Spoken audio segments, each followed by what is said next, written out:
Good morning friends, હું છું જપ્તવ્ય અને જ્યારે ગુજરાતી મૂવીની વાત કરવી છે ત્યારે ઘણી એવી ઐતિહાસિક વાતો છે ગુજરાતી મૂવી સાથે કનેક્ટેડ, અને આવી વાતોને યાદ કરતાં કરતાં ક્યાંક ભૂલી બિસરી વાતોને હવે ગુજરાતના દર્શકો પણ પ્રાધાન્ય આપી રહ્યા છે, અને આ જ પ્રાધાન્યને સમજી રહ્યા છે આ ઇન્ડસ્ટ્રી સાથે જોડાયેલા ડિરેક્ટર, પ્રોડ્યુસર્સ અને કલાકારો પણ. આવા કલાકારોની દેન છે કે આવનારા દિવસોમાં આપણે નવી નવી મૂવી જોવા માટે સૌ તત્પર છીએ અને એમાં સફળ પણ થઈશું. ત્યારે રંગોની દુનિયા સાથે જોડાયેલી એક કહાની નજીકના દિવસોમાં આપણી વચ્ચે આવવાની છે.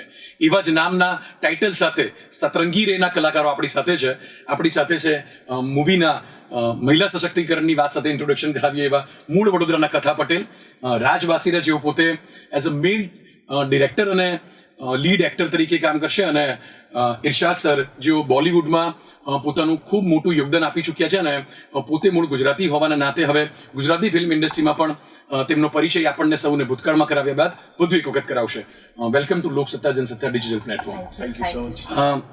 આમ તો તમે લોકો અમારા માટે તો કદાચ આ મૂવી વિશે વાત કરવી એટલી નવી વાત છે, પણ તમે હવે આટલા બધા અનુભવ પછી જો વાત કરીએ તો ઇરશાદ સર, તમારાથી શરૂ કરીશું. સૌથી પહેલા તો કયો એવો વિચાર આવ્યો કે જેનાથી સતરંગી રે લખવાની શરૂઆત થઈ? એટલે પહેલા તમારા ઝહેનમાં નામ આવ્યું કે પહેલા કોઈ વાત આવી? બહુ સારો સવાલ છે.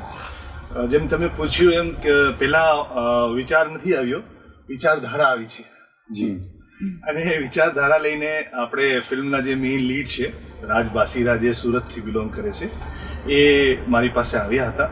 અને એમની એક વિચારધારા એ હતી કે ગુજરાતી ફિલ્મો ઘણી બને છે અને સારી પણ બની રહી છે. ધીરે ધીરે આપણે ગુજરાતી ફિલ્મ ઇન્ડસ્ટ્રી બહુ પ્રગતિના પંથે પણ જઈ રહી છે, લોકો એન્ટરટેન પણ થઈ રહ્યા છે. અલગ અલગ ચોઇસીસ તો બધી જગ્યાએ હોય છે.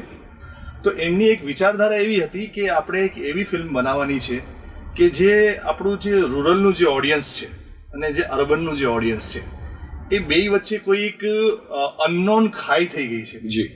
એટલે એક નામ આપી દીધું છે. ખરેખર તો ગુજરાતી ફિલ્મ માટે ગુજરાતી ફિલ્મ જોવી જોઈએ, કોઈ પાર્ટીશન ના હોવા જોઈએ. તો એમનો જે વિચારધારાનો જે મેઇન મૂળભૂત જે વિચાર હતો એ એટલો ખૂબસૂરત અત્યારે પણ તમે સમજી શકો છો કે કેવી લાગે છે એ વાત. જી. તો એમનું એક જ હતું કે ભાઈ આપણે રૂરલ અને અર્બન બેયને જોડતો એક અટલ સેતુ બનાવવાનો છે. અને એ અટલ સેતુ એવો હશે કે મતલબ રાજકોટમાં રહેવાવાળો જે માણસ હોય એ પિક્ચર જોવા જાય ને તો એ પણ કનેક્ટ થાય, ખાલી જોવે નહીં. ખરી વાત છે. એ પોતાની ઇમોશન્સથી કનેક્ટ થાય, કોમેડીથી કનેક્ટ થાય, કેરેક્ટર્સથી કનેક્ટ થાય, અને જે મલ્ટીપ્લેક્સમાં જોવા માટે જાય એ વસ્તુને પણ પોતે ફીલ કરે, રિયલાઇઝ કરે. અને તમને ખ્યાલ હશે કે જૂની ફિલ્મો આપણે જોતા હતા ને ત્યારે અમિતાભ બચ્ચન ફાઇટિંગ બી કરતો હતો ને ત્યારે આપણને જોશ આવી જતું હતું. જી. એકલો મારતો હતો 10 લોકોને, કેમ કે આપણે કનેક્ટ થતા હતા એ વસ્તુ. ક્યાંક ને ક્યાંક વધારે પડતું આપણે મોડર્ન થવા પાછળ થોડીક એન્ટરટેનમેન્ટની જે પરિભાષા છે એ થોડીક આપણે ભૂલી ગયા. એવો એમનો પણ થોટ હતો અને મને પણ ક્યાંક ને ક્યાંક એ વસ્તુ લાગે છે. સો ધ વિચાર એવી રીતે સ્ટાર્ટ થયો. અને પછી આપણા સમાજની અંદર કોઈ એક પર્ટિક્યુલર સમાજની વાત નથી કરવી આપણે, લગભગ દરેક સમાજની અંદર કોઈક એવી સમસ્યા હોય છે જેના કારણે મતલબ ઘણા બધા ઇશ્યુઝ ઊભા થતા હોય છે. દાખલા તરીકે હું વાત કરું તો અત્યારે લગ્ન સંસ્થાની જે સમસ્યા છે, તો ખાસ કરીને આપણા અમુક પાર્ટ્સ એવા છે જ્યાં આપણે છોકરો 30-32 વર્ષનો થઈ જાય એટલે પછી એને થોડીક હર્ડલ્સ, હું એમ નથી કહેતો કે છોકરી નથી મળતી, થોડા હર્ડલ વધી જાય છે જી પાર્ટનર્સ માટે. તો એ હર્ડલ્સની ઉપર એક વિચારધારા લઈને એને એક ફિલ્મનું રૂપ આપીને, અને એને એવું નહીં કે આપણે ઉપદેશક બનાવી છે, એને એન્ટરટેનર બનાવી છે. એટલે લોકો એને એન્ટરટેન પણ કરે, હસે પણ કે હા યાર મારી સાથે પણ આવું થયું હતું, હું પણ 32 નો થઈ ગયો હતો ને તો મને પણ ઘણા સ્ટ્રગલ કરવા પડ્યા હતા. તો એટલે પોતાની કહાનીને કનેક્ટ કરી શકે. અને એની ઉપર પછી તમે સમજી શકો છો કે કોઈ એક વિચાર ઉપર ફિલ્મ નથી બનતી. તમારે અત્યારે આજની તારીખમાં એક થાળીની અંદર ઘણું બધું પીરસવું પડતું હોય છે. સરસ મજાના સોંગ્સ હોવા જોઈએ, કોમેડી તો પ્રાયોરિટી પર છે અત્યારે, તો કોમેડી પણ હોવી જોઈએ, વાર્તાનું સ્ક્રીન પ્લે સારો હોવો જોઈએ. અને છેલ્લે ત્યારે સિનેમામાંથી આપણી ઓડિયન્સ જ્યારે એ જોઈને નીકળે ત્યારે એના ચહેરા ઉપર સ્માઇલ પણ હોવી જોઈએ અને આંખ ભીની પણ હોવી જોઈએ. બસ આ જ અમારી એક બંનેની વિચારધારા હતી. જ્યારે હું બેસિક થોટ હતો, બેસિક થોટ, આ થોટ જન્મ્યો ને આ થોટ જન્મ્યો. ટાઇટલ તો ઘણું પછી આવ્યું, ખરી વાત, ટાઇટલ ઘણું પછી આવ્યું. એટલે ટાઇટલ ઉપર ફિલ્મ નથી લખાણી, વિચારધારા ઉપર ફિલ્મ લખાણી છે. અને વિચારધારાનો હેતુ એક જ કે ભાઈ ઉપદેશક નહીં, મનોરંજક. અગર હું તમને કહું ને, it's not a fantastic movie, it's fantastic movie. ચલો, સારી વાત છે. ફન્ટાસ્ટિક મૂવી લખાઈ ગઈ છે, તૈયાર થઈ ગઈ છે, આવવાની છે. આપણી સાથે રાજભાઈ છે. રાજભાઈ, તમે આ મૂવીને પ્રોડ્યુસ કરવાનું ડિસાઇડ કર્યું અને સાથે તમે પોતે લીડ રોલ પણ કરી રહ્યા છો. મેટર કરે છે કે ક્યારે ઇન્વેસ્ટમેન્ટની વાત આવે ત્યારે એક્સપિરિયન્સ મેટર કરે છે. અલગ અલગ પ્રકારના લાઈફમાં એક્સપિરિયન્સ હોઈ શકે. એન્ટરટેનમેન્ટ ઇન્ડસ્ટ્રીમાં પણ નાના મોટા નકારાત્મક અનુભવો જીવનમાં થયા હોય છે. આવી બધી વાતો તમારા જીવનમાં પણ આપણે ઓફ ધ રેકોર્ડ વાત કરી ત્યારે સંકળાયેલી છે. આવા કોઈ અનુભવો રોકતા હતા ખરા ક્યારેય? કારણ કે મૂવીની વાત તો આઈ થિંક ઇર્ષાદ સરે ખૂબ સારી રીતે કરી દીધી છે. દર્શકો જોવા આવે એ પહેલા કોઈ પણ પિક્ચર ખોલી ના નાખવું જોઈએ. એટલે ઇન્ટરવ્યુમાં હું તમને તમારા વિશે, તમારા કોન્ફિડન્સ વિશે જાણવા માંગુ છું કે અને દર્શકોને ખબર પડે કે તે જે દર્શકને, જે એક્ટરને જોવા જાય છે એમના સ્ટ્રગલ પછી કેવી રીતે શરૂઆત થઈ ચમકવાની. જી ભાઈ, પહેલા તો હું એટલું કહીશ કે તમારા સવાલ બહુ સરસ છે અને બહુ ઇમ્પોર્ટન્ટ છે એક પ્રોડ્યુસર માટે. તો એમાં એવું છે કે માણસ જ્યારે પેશનેટ હોય ને ત્યારે પછી બીજું કંઈ વિચારતા નથી. એટલે તમે જે કહો છો કે કોઈ પણ બિઝનેસમાં લોસ પ્રોફિટનું તો બધું સિલસિલો આપણો ચાલુ જ હોય છે, પણ આમાં થોડું વધુ રિસ્ક છે એ માનવું પડે બધાને. કારણ કે એન્ટરટેનમેન્ટ ફિલ્મ કલાની ઇન્ડસ્ટ્રી છે, તો એમાં ઘણું વિચારીને આપણે કદમ રાખવું પડતું હોય છે. અને ઘણું લાંબુ વિચાર્યા પછી મેં ઇન્વેસ્ટ કર્યું છે. જે લોકો ક્યારેક ભૂલો કરતા હોય છે કે જલ્દી મતલબ ઇન્ડસ્ટ્રીમાં આવે ને 1-2 વર્ષમાં ઇન્વેસ્ટ કરીને પછી પાછું થોડા દિવસ ગાયબ થઈ જાય. તો મેં ઘણો વેઇટ કર્યો, ઘણું જાણ્યું. બીજું એઝ એ લાઇન પ્રોડ્યુસર કામ કર્યું, મીન્સ કે કોઈ બીજા સાથે સંકળાઈને, બીજા પ્રોજેક્ટ સાથે, બીજા પ્રોડ્યુસર સાથે સંકળાઈને ઘણું કામ કર્યું. તો જે કહેવાય ને કે જે ઇન્કમ, જે રિકવરીની, જે આ ઇન્ડસ્ટ્રીની જે રિકવરીની લાઈન છે ને, એ લાઈનને મેં બરાબર સમજી વિચારી અને પછી મેં ઇન્વેસ્ટ કર્યું છે. ચલો, આ તો વાત થઈ ગઈ તમારા કોન્ફિડન્સ સાથે સાથે તમારી શરૂઆતની. કેટલા દિવસનું શૂટિંગ હતું? કેવા એક્સપિરિયન્સ રહ્યા? દિવસ 35-34 દિવસનું શૂટિંગ હતું. અને મેં પહેલેથી સરને વાત કરેલી કે મારે જે સ્ટોરીની રિક્વાયરમેન્ટ છે એ જ લોકેશન જોઈ છે. તો અમે અંદર 49 સમથિંગ લોકેશન અમે યુઝ કર્યા છે. તો અમે લોકોને આમ તો મજા તો ખૂબ જ આવી, પણ અમે ટ્રાવેલિંગ પણ બહુ ઘણું જ કર્યું છે. અમે ઘણું સૌરાષ્ટ્ર અમારું છે, અમદાવાદ છે, અમે સાઉથ ગુજરાત બતાવવાની કોશિશ કરી છે. તો લોકેશન બહુ જબરદસ્ત બધા હતા અને જે રિક્વાયરમેન્ટ હતી સ્ટોરીની એ જ રીતના અમે બધું શૂટ કર્યું છે.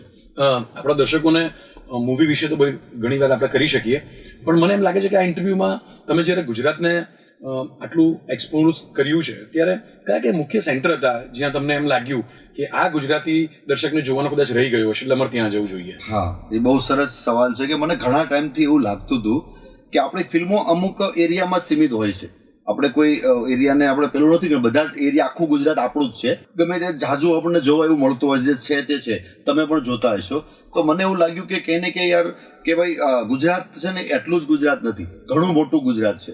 સૌરાષ્ટ્ર, નોર્થ ગુજરાત છે, સૌરાષ્ટ્ર છે અમારું, અને ખાસ સાઉથ ગુજરાત પણ બહુ ખૂબસૂરત છે. તો મેં એવું વિચાર્યું કે કેમ આપણે આખું ગુજરાત આમ ફરીએ અને એ ટાઈપની એક બધી જર્ની કરીએ સ્ક્રિપ્ટમાં.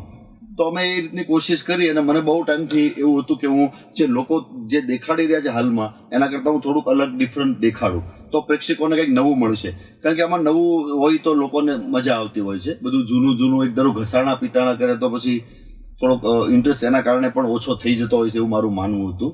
તો મેં ઘણા ડિફરન્ટ લોકેશન પહેલેથી જ હું ક્લિયર હતો કે મારે સારા લોકેશન લેવા. તો એમાં આપણે દમણ, સાઉથ ગુજરાતમાં દમણને એઝ એ સોંગના લોકેશનમાં અમે લોકો સિલેક્ટ કર્યા. તો બહુ સરસ દમણને આપણે ખૂબસૂરત બતાવ્યું છે કે તમને આપણે દુબઈ કે બહાર કે થાઈલેન્ડ કે ક્યાં બહાર ફોરેનમાં જઈને શૂટ નથી કર્યું, પણ તમને બહુ મજા આવશે. આપણું જ દમણ જોવાની બહુ મજા આવશે તમને. દર્શકો ખૂબ સમજવાની વાત છે કે જ્યારે ભારતની વાત આવે ને ત્યારે 10,000 વર્ષ જૂની સંસ્કૃતિની વાત છે. તેમ છતાં એન્ટરટેનમેન્ટ ઇન્ડસ્ટ્રી માટે આપણે વિદેશની ધરતીઓ સિલેક્ટ કરવી પડતી હોય છે. પણ હવે જ્યારે રિજનલ એન્ટરટેનમેન્ટની વાત થઈ રહી છે અને એમાંય ગરવી ગુજરાતની વાત હોય ત્યારે ગરવી ગુજરાતના સંસ્કારી નગરીના ગરવી ગુજરાતન કથા પટેલ પણ આપણી સાથે છે. કથા, કેવી રીતે તમે જુઓ છો તમારી જર્ની આ જ્યારે શરૂ થઈ ફિલ્મ ઇન્ડસ્ટ્રીમાં? તમે અગાઉ પણ 4 કે 5 movie, if I am not wrong, તમે કરી છે. તો આ મૂવી માટે તમારું શું વિઝન હતું? સતરંગી રે રામ છે તો તમને પણ જ્યારે સ્ક્રિપ્ટ મળી તમે શું વિચારીને સિલેક્ટ કર્યું? હું સ્ક્રિપ્ટ નથી જાણવા માંગતો, પણ તમે એટલે આપણે દર્શકો સામે પિક્ચર ફોડી નથી નાખવું, ના, ના. બરાબર છે, તમારા બિઝનેસની વાત છે, સાથે સાથે દર્શકોના આનંદની વાત છે. હાજી. પણ શું વિચાર્યું કે તમને ડિસાઇડ કરવા માટે સરળતા મળી કે આ મૂવી તો કરવાનું જ છે? ઓકે, તો એનો પ્રશ્ન હું એવી રીતે આપીશ કે આપણા ફિલ્મમાં જે મારું કેરેક્ટર છે એનું નામ છે અવની પટેલ. ઓકે. અને કોઈ પણ એક્ટર હોય ને એ જ્યારે સ્ક્રિપ્ટ વાંચે ને ત્યારે એના માટે બહુ બધા ફેક્ટર્સ હોય છે જેના પરથી એ સ્ક્રિપ્ટ નક્કી કરતો હોય છે કે મારે કરવી છે કે નહીં ફિલ્મ. તો એમાંથી એક ફેક્ટર બહુ મોટો હોય છે એ છે કે તમે as an actor, as your character, તમે સ્ટોરીમાં શું ડિફરન્સ લાવી રહ્યા છો, તમારું કેરેક્ટર એ રીતે કેટલું ઇમ્પોર્ટન્ટ છે. રાઈટ. પછી એક એક્ટરને શું હોય, સ્ટેજ મળ્યું છે તો એનું ટેલેન્ટ દેખાડવાનું છે, બિલકુલ. એટલે કેટલા શેડ્સ એક્સપ્લોર કરી રહ્યો છે, એનું કયા ગ્રાફ પર જઈ રહ્યું છે. હવે મારા માટે આ સ્ક્રિપ્ટમાં ઇમ્પોર્ટન્ટ હતું કે અવની પટેલ જે છે ને એને એનો નેચર તો એસ્ટાબ્લિશ છે જ, પણ એના ઘણા બધા શેડ્સ એક્સપ્લોર થયા છે. કારણ કે તમે ફિલ્મ જોશો ત્યારે અવની તમને હસાવશે પણ, રડાવશે પણ, તમને અવની પર ગુસ્સો બી આવશે ઘણીવાર, ક્યારે સહાનુભૂતિ બી થશે અવનીથી. એટલે એટલા બધા શેડ્સ એક્સપ્લોર થયા છે જે કરવામાં એઝ એન એક્ટર બહુ જ મજા આવી છે, અને એ મારો સૌથી પોઈન્ટ મોટો હતો જ્યારે મેં સ્ક્રિપ્ટ વાંચી. બાકી સરસ મજાની એક લવ સ્ટોરીનો એંગલ છે એમાં, એટલે એ એક મારા માટે ઇમ્પોર્ટન્ટ પોઈન્ટ હતો. બાકી શૂટ વખતે તો જે અવની પટેલ છે ને એના બા અને પપ્પાની લાડલી હોય છે, એટલે એ મારા કેરેક્ટર્સ પ્લે કરી રહ્યા છે મેહુલ બુચ મારા એઝ અ ફાધર, અને બામાં છે ભાવિની જાની. એટલે એ બંને એટલા સિનિયર એક્ટર્સ, હવે એમની જોડે સીન કરવાની ખૂબ મજા પડી હતી, બહુ બધું શીખવા મળ્યું. સારી વાત છે. આપણી સાથે ઉપસ્થિત સતરંગીરીના ડિરેક્ટર અને એક્ટર એક્ટ્રેસ સાથે પ્રોડ્યુસર છે, ત્યારે અહીંયા અવનીના સવાલમાં જ એમને એક જવાબ આપતા સારી વાત યાદ કરાવી, આપણે એમને ભૂલવા ન જોઈએ. કોઈ પણ ચિત્રપટની જ્યારે વાત આવે ત્યારે તેમાં રહેલા મુખ્ય કલાકારો, તેમાં અનુભવી લોકોની વાત આપણે ચૂકવી ન જોઈએ, ભલે તે એબ્સન્સ હોય. ઇરશાદ સર, તમે જ્યારે આ સમગ્ર સ્ટોરીઝ લખી અને as a producer Raj sir તમારી પાસે પણ, તો કાસ્ટિંગના સબ્જેક્ટ્સની ડિસ્કશન થઈ હોય ત્યારે કઈ વાતોને ધ્યાનમાં રાખીને મેહુલ બુચ જેવા કલાકાર એમને, I am sorry to ask you in this way, પણ કદાચ આવા કલાકારોને તમારી સ્ક્રિપ્ટમાં સમાવવા માટે કન્વિન્સ કરવાના શબ્દ કદાચ મારે ઉપયોગમાં લેવા જોઈએ, તો રાગી જાની અને ભાવિની જાની, તો આ લોકો સાથે સ્ક્રિપ્ટ ડિસ્કશન થઈ અને એમને કેટલા સરળતાથી સમજાવવામાં આવ્યા અને એમનું આ સ્ક્રિપ્ટ માટે શું માનવું હતું? ઇરશાદ સર. ફ્રેન્કલી તમને કહું ને તો આજે જેટલા પણ આપણે ગુજરાતી ફિલ્મ ઇન્ડસ્ટ્રીના these all are respected actors and very seniors, બહુ અનુભવી છે, ઘણું બધું કામ કર્યું છે. પણ મેં છે ને આ મારી 5મી ફિલ્મ છે, જેમ મેં કીધું એમ પ્રમાણે, તો એની પહેલા જે 4 ફિલ્મો થઈ ને એમાં આ બધા લોકો ક્યાંક ને ક્યાંક સંકળાયેલા હતા. બરાબર છે. તો ડિરેક્ટરનો ને એક કેરેક્ટર આર્ટિસ્ટ હોય કે પછી કોઈ એક્ટર હોય ને, એનો રિલેશન એવો હોય છે કે જ્યારે એકબીજા ઉપર ભરોસો આવી જાય ને, રાઈટ, પછી તમને પૂછે નહીં કે સર મેરા રોલ ક્યાં હે. વાહ.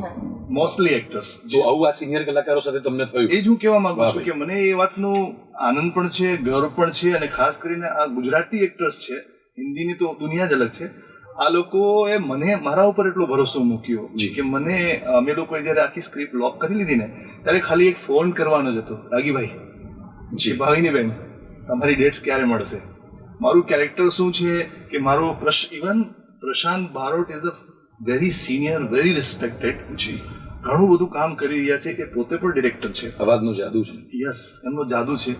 પ્રશાંતભાઈએ મારી એની પહેલા જ વેલકમ જિંદગી કરી હતી, જી, એટલે એમાં મેં એમને ડિરેક્ટ કર્યા હતા. પ્રશાંતભાઈ મને એક જ કીધું, સર આપ બોલો કબ આના હૈ, મેં આ જાઉંગા.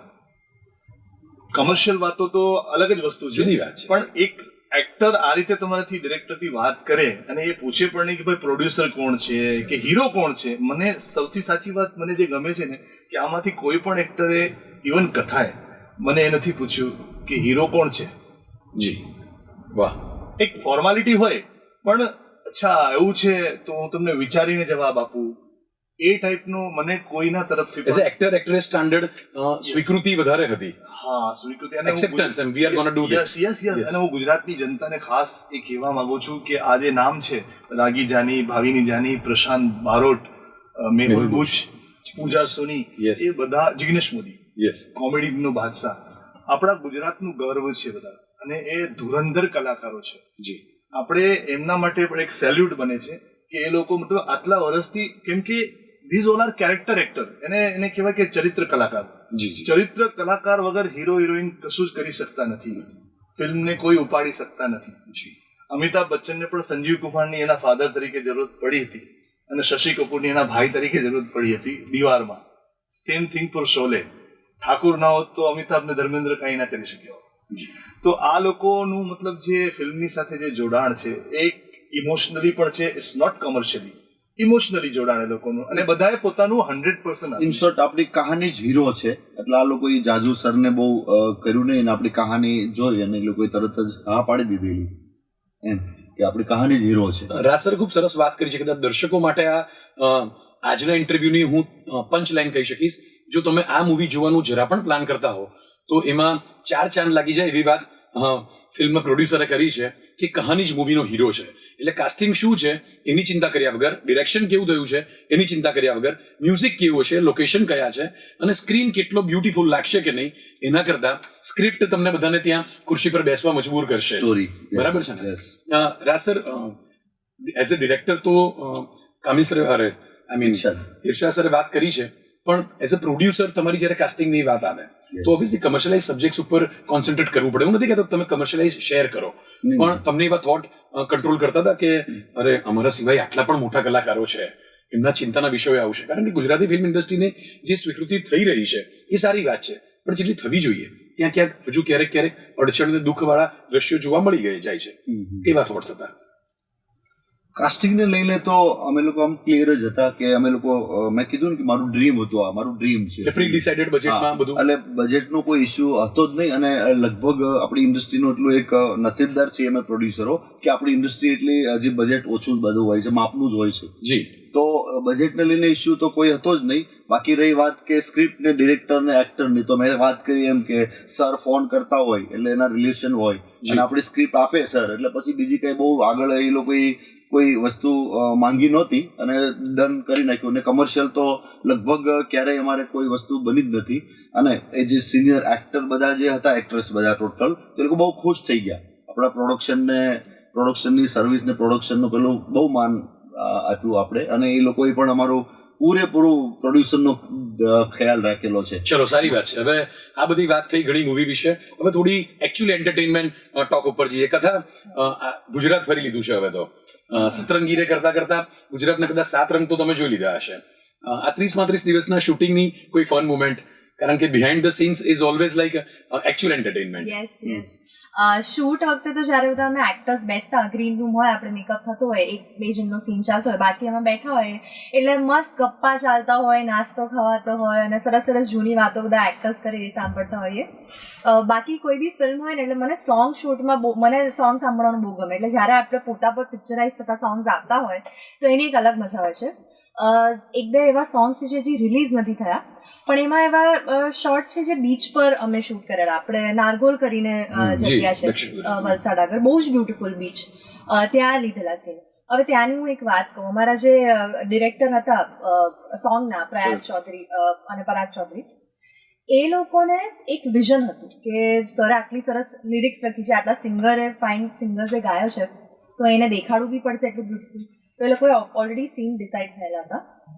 એમાંથી એક સીન હતો મારો બીચ પર, જેમાં મારે પાણીમાં આડું પડી જવાનું છે, મેકઅપ ને બધા સાથે, અને કેમેરામાં આપણે દેખાડવાનું છે એકદમ બ્યુટીફુલ ને એવું, બટ દેન અંદરથી લાઈક ધ એક્ટર્સ નો કે બધી પાણી આવતું હોય, ઠંડુ પાણી આવે છે, રેતી પડી, you have to keep your expressions intact. એટલે મારા માટે એ બહુ યુનિક એક્સપિરિયન્સ હતો. અને બીજું કે એક એવો શોટ છે જેમાં પત્તા હોય ને, આપણે સૂખા પત્તા એ ઉડાઈ રહ્યા છે બ્લોઅરથી. હવે સૂખા પત્તા હોય એટલે કે ડસ્ટ ને બધું ઉડે, આપણે લેન્સ પહેર્યા છે એટલે પાછું એ ઉડાવે તો એમાં બી આપણને તકલીફ થાય. અને બહુ જ બ્યુટીફુલ, નો ડાઉટ બહુ બ્યુટીફુલ લાગે છે. તમે જો કદાચ સોંગ જોયા હશે તો એમાં એ જોવા મળશે તમને શોર્ટ્સ. એટલે લાગે છે બહુ બ્યુટીફુલ, પણ એ શૂટ કરવાનો એક્સપિરિયન્સ એક અલગ જ હોય છે. એટલે પિક્ચરાઇઝેશન જે જોતા હોય છે દર્શકો, એની પાછળ પણ એક સોલ્જર ટાઈપનું ચેલેન્જ એક્ટર એક્ટ્રેસને પણ કરવું પડતું હોય છે. પ્લસ તમારો કેવો એક્સપિરિયન્સ રહ્યો આ બધા પાછળ? એટલે કોઈ તમને આવા બિહાઇન્ડ ધ સીન્સ યાદ હોય? ખાસ કરીને તમારી જે કાસ્ટિંગ અને આખી યુનિટની ટીમ છે એમાં સૌથી ફન લવિંગ મોમેન્ટ્સ કોણે અપાવી હતી તમને? આમ તો જિગ્નેશભાઈ આપડે છે જે હા. જિગ્નેશ મોદી એક કોમેડી એ બીજાને તક ના આપે. હા એ એને રાગીભાઈ પણ એક એનું છે ને પેલું પીચી કોમેડી કહેવાય ને, બહુ ધીરું ધીરું બોલે પણ બહુ ગજબનું બોલતા હોય છે. હા. તો એ ગમે ત્યારે ये लगा सिक्सर. હા. તો એ લોકો જયારે હોય સેટ ઉપર ત્યારે એ લોકો બહુ આવું જ બોલ્યા કરે અને મને બહુ મજા આવે. મારું ધ્યાન ત્યાં વયું જ જાય, હું હોવ સાથે તો આવું. તો કાલે પણ અમારી સાથે હતા રાગીભાઈ, તો પણ એવું બોલતા હતા ગાડીમાં. તો આ લોકો જિગ્નેશભાઈ ને જે ભાઈ રાગીભાઈ છે એ લોકો હોય એટલે બહુ મજા આવે. અને ભાવિની બેન પણ કોમેડી આર્ટિસ્ટ જ છે એટલે બહુ સરસ બધા સાથે આમ તો રોજે સારા પેલું થતું હતું અને મજા કરતા હતા. અમે લોકો એક ફિલ્મના શૂટિંગને પહેલેથી મેં નક્કી કરેલું કે એક આપણે પ્રસંગ જેવું અમારું હતું કે ઘણી ફિલ્મોમાં સિરિયસ હોય છે બધું અને બધું બહુ ઘણું થતું હોય છે. તો અમે લોકો પહેલા ડિસાઈડ કર્યું આપણે એક ફિલ્મના શૂટિંગ રોજે એક પ્રસંગ જેવો કરશું એમ. તો બધા બહુ મજા મસ્તી, ખાવા પીવાનું કોઈ જાતનું આપણે એને કમી, પ્રોડ્યુસર શું વાત ના કરે પણ કોઈ કમી નથી રહેવા દીધી અને બધાને બહુ મજા આવી અને રોજે ફન ને બધું તો રોજે ચાલુ જ હતું બધું. સર, ડાયરેક્ટર તરીકેની જ્યારે ભૂમિકા આવે તો આવા બધા ફન લવિંગ મોમેન્ટ્સ બિહાઇન્ડ ધ સીન્સ ચાલતા હોય, એટલે કે શૂટ ટાઈમ પર તો ઓબ્વિયસલી દરેક શૂટમાં જેની નીડ છે એ એક્ટર ત્યાં પ્રેઝન્ટ હોય. પણ આ બધી મુમેન્ટ્સ એઝ અ ડાયરેક્ટર ક્યારેક સ્ટ્રેસ કે ટેન્શન અપાવે કે ભાઈ તમે ધમાલ કરો છો શોર્ટ બગડી જાય છે, આવું ક્યારે થાય? બિલકુલ. કેમ કે જો ગુજરાતી મૂવીની વાત કરીએ ને તો રાજભાઈએ કીધું એમ કે આપણે છે ને એક લિમિટેડ ક્રાઇટેરિયામાં ચાલી રહ્યા હોય છે.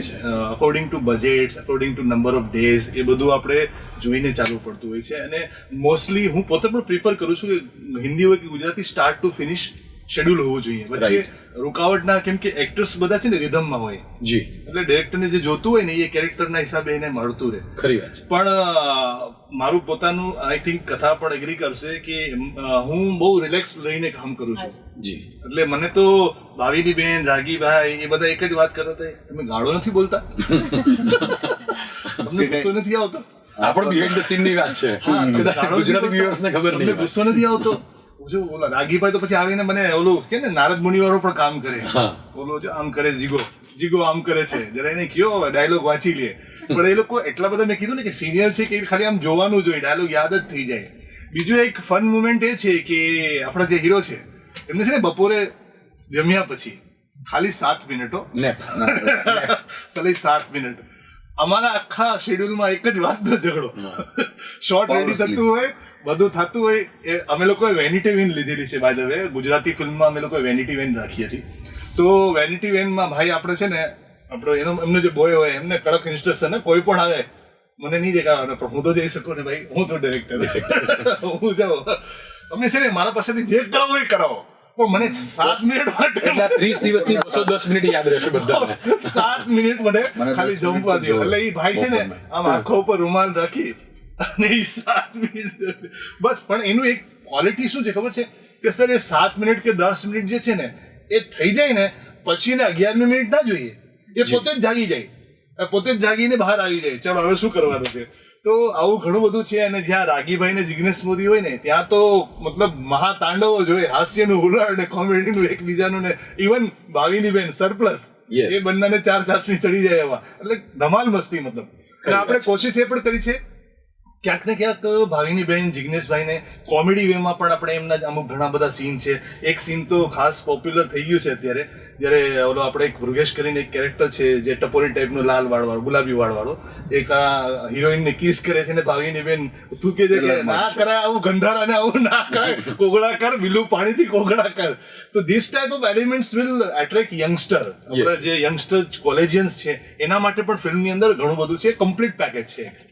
સર, તમારી જ વાત પૂરી થતા તમારી પાસે આવું કે હવે છે ને ગુજરાતી મૂવીમાં એક અર્બન મૂવી આવી વાત ખૂબ સ્પ્રેડ થઈ રહી છે અને મહદઅંશે આ વાત સક્સેસ પણ અપાવી રહી છે. હું એવું પર્સનલી માનું છું કે ગુજરાતી મૂવીઝના વ્યુઅર્સ હવે ધીમે ધીમે ઇન્ટરનેશનલી પણ વધી રહ્યા છે. એનાથી પર્સનલી મારું એવું પણ માનવું છે કે ઘણી બધી એવી ટેલેન્ટ છે જે ઘરે હતી ને એ બહાર પણ આવી છે. તો આ મૂવી માટે બેઝિકલી આ વાતને મૂકતા તમારું શું માનવું છે, અહીંયા કોણ વ્યુઅર બનશે? કારણ કે હેલો મારા મલકમાં ને તી માંડી અને હવે જ્યારે સતરંગીરે સુધીની સફર ગુજરાતી ફિલ્મ ઇન્ડસ્ટ્રી કરી ચૂકી છે, આઈ મીન પૂરી થઈ ગઈ છે મહદઅંશે, ત્યારે હવે કયા વ્યુઅર્સ છે? કારણ કે મલ્ટીપ્લેક્સમાં જો મૂવી નથી આવતું તો એ મૂવીનો દર્શક રહેતો જ નથી. જાણે એક પ્રકારની એવી વાત થઈ ગઈ છે, કોઈ $1,500 સાથે મલ્ટીપ્લેક્સમાં ન જાય તો એણે મૂવી માણ્યું જ નથી. આવી એક માઇન્ડસેટ થઈ ગઈ છે, if I am not wrong. તો આ મૂવીને મલ્ટીપ્લેક્સમાં જોવા કોણ પહોંચે? તમારું શું, કોણ છે તમારો વ્યુઅર? તમે એને અહીંયાથી કેવી રીતે વેલકમ કરો છો કે તમે મારા વ્યુઅર બનશો? બિલકુલ, બહુ સારો સવાલ છે, પણ આ સવાલનો હું જવાબ આપતા પહેલા એક વસ્તુ કહીશ કે આપણી અત્યારે જે આપણે ગુજરાતી હોય કે આપણા બધા ઇન્ડિયન રાઈટ, સાઉથની ફિલ્મો આપણે જોતા થઈ ગયા છીએ. એકચ્યુઅલી અને એનું રીઝન એ છે, આપણે ભલે એક્સક્યુઝીસ આપીએ કે એ લોકો બહુ સારું મોટું બનાવે છે અને પ્રોડક્શન વેલ્યુ વધારે હોય છે, પણ મેઇન વસ્તુ શું છે કે સાઉથની ફિલ્મની અંદર છે ને એ લોકો પોતાનો આત્મા રેડી દે છે. ઓકે. અને એ પોતાના કલ્ચરને લઈ આવે છે. કોઈ પણ સાઉથની ફિલ્મ હશે એમાં તમે કલ્ચર ક્યારેય મિસ નહીં કરો. બિલકુલ. બીજી એ લોકો ફેમિલી વેલ્યુઝ લઈ આવે છે. જી. તો આપણે એ વાતનું ખુશી છે કે આપણે ગુજરાતી તરીકે હવે થોડુંક આપણામાં એક અવેરનેસ આવ્યું છે. ઘણા બધા મોટિવેશનલ સ્પીકર પણ બોલી રહ્યા છે, ઘણા બધા આર્ટિકલ્સ પણ આવી રહ્યા છે કે ગુજરાતી બનો, ગુજરાતી બનો. મારી એક લાસ્ટ મૂવી હું અત્ર તત્ર સર્વમાં મેં એક ડાયલોગ પણ મૂક્યો છે કે હું આઈ એમ ગુજરાતી નહીં બોલો, હું ગુજરાતી છું એમ બોલો. તો એક અવેરનેસ જે છે ને એ હવે દેખાઈ રહી છે. વાત મલ્ટીપ્લેક્સની આવે છે ને તો ક્યાંક ને ક્યાંક છે ને એક થોડુંક એક માઇન્ડમાં એક કન્ફ્યુઝન આવી ગયું છે. એ બાય ડિફોલ્ટ આવી ગયું છે, ઇન્ટેન્શનલ નથી એ લાવવાનું. બાય ડિફોલ્ટ એ આવી ગયું છે કે યાર અર્બન મૂવી હોય ને તો મતલબ એને જોવાવાળો એક ખાસ વર્ગ, અને અર્બન મૂવી હોય ને તો એ આવી રીતે જ બનવી જોઈએ. બરાબર છે. અને તો જે મલ્ટીપ્લેક્સમાં જવાય. એકચ્યુઅલી એવું નથી હોતું. અચ્છા. જેમ કે કલા જે છે ને એની કોઈ ભાષા નથી. ઓકે. આજે મારા એક સાઉથના મ્યુઝિક ડાયરેક્ટર છે, હું એમના માટે લિરિક્સ લખું છું. બાબા, એમને હિન્દી આવડતી જ નથી. ये मैंने कि आप है ना इसका लाइन का ट्रांसलेशन करके भेज दो मुझे, तो मैं उसको कनेक्ट कर लूंगा. तो कलाની કોઈ ભાષા છે નહીં. તો એવી રીતે આપણે રૂરલ કે અર્બન એવો કોઈ ટેગ જ નથી. કેમ કે આપણે છે ને કળાને પ્રેઝન્ટ કરી રહ્યા છે, અને કળાને પ્રેઝન્ટ કરવાનો આપણો ઇન્ટેન્શન શું છે? એન્ટરટેનમેન્ટ, મનોરંજન. સિનેમા એન્ટરટેનમેન્ટનું મનોરંજનનું માધ્યમ છે. બે તરફ જુઓ તમે. અમે લોકો પ્રેઝન્ટ કરવા વાળા મનોરંજન આપવા માંગીએ છીએ જેની કોઈ ભાષા નથી. જોવાવાળા શું ઈચ્છે છે? મનોરંજન. અત્યારે શું જોઈએ છે લોકોને? રિલેક્સ થવા માટે એક સારી વાર્તા, સારું મનોરંજન, થોડી કોમેડી. હા, 2-2.5 કલાક અમે આનંદ કરીએ. 2.5 કલાક રિલેક્સ થવા માટે લોકો આવે છે. તો હવે એ વાતની ખુશી છે કે લોકોમાં થોડુંક એક અવેરનેસ આવી રહ્યું છે, અને મેકર્સ પણ થોડુંક જેવી રીતે અમે પણ પહેલ કરી છે કે અમે રાજકોટને પણ ઇન્કોર્પોરેટ કર્યું છે આમાં સ્ટોરીની અંદર. રાઈટ. અમદાવાદ પણ છે, સુરત પણ છે, બારડોલી પણ છે. તો એ એક 7 રંગ જે છે ગુજરાતના, એક કમ્પ્લીટ પેકેજમાં 7 રંગ ગુજરાતના અલગ અલગ એરિયાના અમે લોકો ઇન્કોર્પોરેટ કર્યા ને, તો એની મહેક આવશે આખા ગુજરાતની. જી જી જી. તો આપણે એક નજરિયો બદલવાની બીજા લોકો પણ કોશિશ કરી જ રહ્યા છે, ને આપણે પણ એ જ કોશિશ કરી રહ્યા છીએ. તો આપણા ગુજરાતની જનતાને મારી એ જ વિનંતી છે કે આપણે બધાએ કોઈ એક ટેગ લગાડ્યા વિના કે આ રૂરલ છે, અર્બન છે કે નથી, મલ્ટીપ્લેક્સ વાળી મૂવી નથી, એ કઈ વિચારવાની જરૂરત જ નથી. એક સારી ફિલ્મ વિશે જો તમને ખબર પડે ને, થોડી ઘણી પણ ટ્રેલર જોઈને કે સોંગ જોઈને, તો તમે એને કંઈ પણ વિચાર્યા વિના ખાલી જોવા માટે જાઓ. બસ સારી વાત છે. ગુજરાતી ફિલ્મ છે. મૂવી જોવા જતા હોઈએ ત્યારે એક્સપેક્ટેશન્સ અને ડેવલપ થયેલા થોટ્સ તો હોય, એ ટ્રેલરમાંથી જન્મતા હોય છે. પણ દર્શકો આ વાત સમજવાની જરૂર છે, જ્યારે ડાયરેક્ટર અને રાઇટર પોતે કહી રહ્યા છે કે અહીં વગર અપેક્ષાએ આવજો, તમારી અપેક્ષા અમે પૂરી કરીશું. રાજ સર, આ 30-35 દિવસના શૂટિંગ દરમિયાન કોઈ એવું સ્પોટ, કોઈ એવું લોકેશન જે કદાચ લાઈફ ટાઈમ આ મૂવી થિયેટરમાંથી હું ઈચ્છું કે ક્યારેય ન ઉતરે, પણ ઉતર્યા પછી પણ યાદ રહેશે કે આ જગ્યા ઉપર શૂટ કરવા સાથેના સેન્ટિમેન્ટ્સ હતા, ફન હતા, અને આ one of the most memorable place હતું? આવી કોઈ જગ્યા? સ્થળો તો ઘણા છે શૂટિંગના, પણ મેં તમને કીધું એમ કે મને છે ને પહેલેથી શોખ હતો કે એક મ્યુઝિકને વિઝ્યુઅલને આપણે બહુ સારી રીતે પ્રેઝન્ટ કરવું. તો એમાં અમે દમણ જે ચૂઝ કર્યું છે, દમણ, તો મને દમણના બીચ ને જે દમણનો ફોર્ટ પણ છે, બીચ પણ છે, અને દમણની અંદરનું પેલું ગવર્મેન્ટની બધી ક્વાર્ટર્સ ને એ બધું છે, નારગોલ પણ છે આ બાજુમાં બીચ. તો આ બધા જે લોકેશન છે ને મને બહુ પ્રિય હતા અને મને બહુ ગમતા હતા. ઘણી વખત હું જતો પહેલા કે અહીંયા કઈ શૂટ કર્યા જેવું છે, અને ઘણા લોકો, બહુ ઓછા લોકો ત્યાં શૂટ, ગુજરાતી ફિલ્મો વાળા ઓછા જાય છે એ બાજુ. તો મને એવું લાગ્યું હું આ કરું, અને એ લોકેશન બહુ બ્યુટીફુલ છે. તમને તો ખબર જ હશે દમણની, એટલે બીચ ને બધું આપણા જ ઘરમાં છે, આટલું બધું બ્યુટીફુલ લોકેશન, તો પછી બહાર શું જવાનું? સાચી વાત છે. તો ગુજરાતને એક્સપ્લોર કર્યું છે એવું રાજ સરે કહ્યું છે. કદાચ તમને કોઈ એવું સ્પેસિફિક લોકેશન, કારણ કે અત્યાર સુધી આપણે જે મૂવીની વાત કરીએ એમાં એન્ટરટેનમેન્ટ, ફન, પણ જે પ્રમાણે ડિરેક્ટર સરે કહ્યું કદાચ અહીંયા ઇમોશન્સની પણ વાત હશે, એવી કોઈ જગ્યા હતી કે જે ઇમોશનલી પણ હવે તમારી સાથે કનેક્ટેડ રહેશે લાઈફ ટાઈમ, અને ત્યાં તમે શૂટ કર્યું? અમે જ્યારે બારડોલીમાં હતા ને, જ્યારે ફિલ્મ શૂટ કરી રહ્યા હતા, ત્યાં આશ્રમ છે, દિવ્યાંગ બાળકોનું એક આશ્રમ છે, જી જી જેના પર ડિટેલ સર વધારે હા. આપશે. એટલે શાંતિનાથ ત્યાં- આશ્રમ, હા. જી શાંતિનાથ સેવા આશ્રમ. જી જી જી એટલે ત્યાં જે બાળકો હતા ને એમને પણ Slow અમે learners. ઇન્કોર્પોરેટ અચ્છા. કર્યા હતા. એટલે બાળકો જોડે જે એક કનેક્શન જોડાઈ ગયું હતું અને જે શૂટ કર્યું હતું, આમ એવું થાય ને સીન પતે ને મને આંખમાં પાણી આવી જતા હતા, એવી વાર્તા હતી. એટલે એક ત્યાં કનેક્ટ બહુ સરસ બેસી ગયું હતું અને એ બહુ ઇમોશનલ મોમેન્ટ હતો મારા માટે. આઈ થિંક સર, તમે આવી કોઈ વાત મૂકવા માંગતા હો? કારણ કે તમે તો અગાઉ જ વાત કરી કે ગુજરાતના મહાનગરો અને ગુજરાતનો દરિયાકાંઠો પણ આ મૂવીમાં મિસ નથી થયો. તેમ છતાંય આટલી લાઈફના મોટા અનુભવ પછી સતરંગીરે માટે કોઈ તમારું ગમતું લોકેશન? એક ડિરેક્ટર માટે આમ કહું ને તો બધા જ એ જ્યાં એક્શન કટ બોલે ને એ એની કર્મભૂમિ છે વાહ, અને એની ધર્મભૂમિ પણ છે, કેમ કે એ એક ધર્મ છે જે હું નિભાવી રહ્યો છું મારા પ્રોડ્યુસર માટે, કેમ કે એના પૈસા લાગેલા છે અને એઝ એ ક્રિએટર મને એને જસ્ટિફાય કરવું પડે, એને ઇન્સાફ આપવો પડે. જી. પણ જેમ રાજભાઈએ કીધું, અગર આખા પિક્ચરની ટોટલી વાત કરું ને તો હું પોતે મતલબ સૌરાષ્ટ્રથી છું, જુનાગઢથી છું જી. અને રાજકોટમાં મારા રિલેટિવ્સ પણ છે. તો રાજકોટથી તો જ્યારે આપણે શૂટિંગ કરતા હોઈએ તો એક કનેક્શન તો બની જ જતું હોય છે.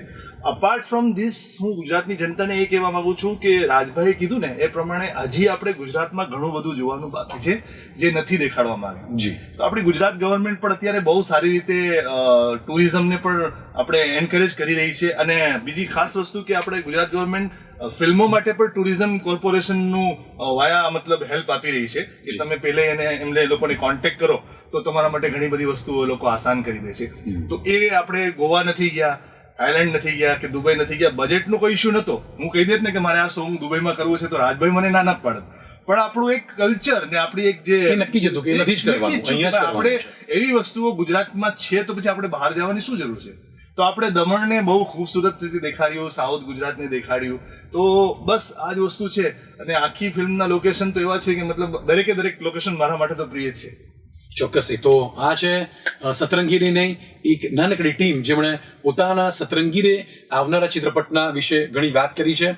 અમને આશા છે કે દર્શકોને આ વાત ગમી હશે અને દર્શકોને આ વાત બાદ હવે પિક્ચર પણ જોવું ગમશે.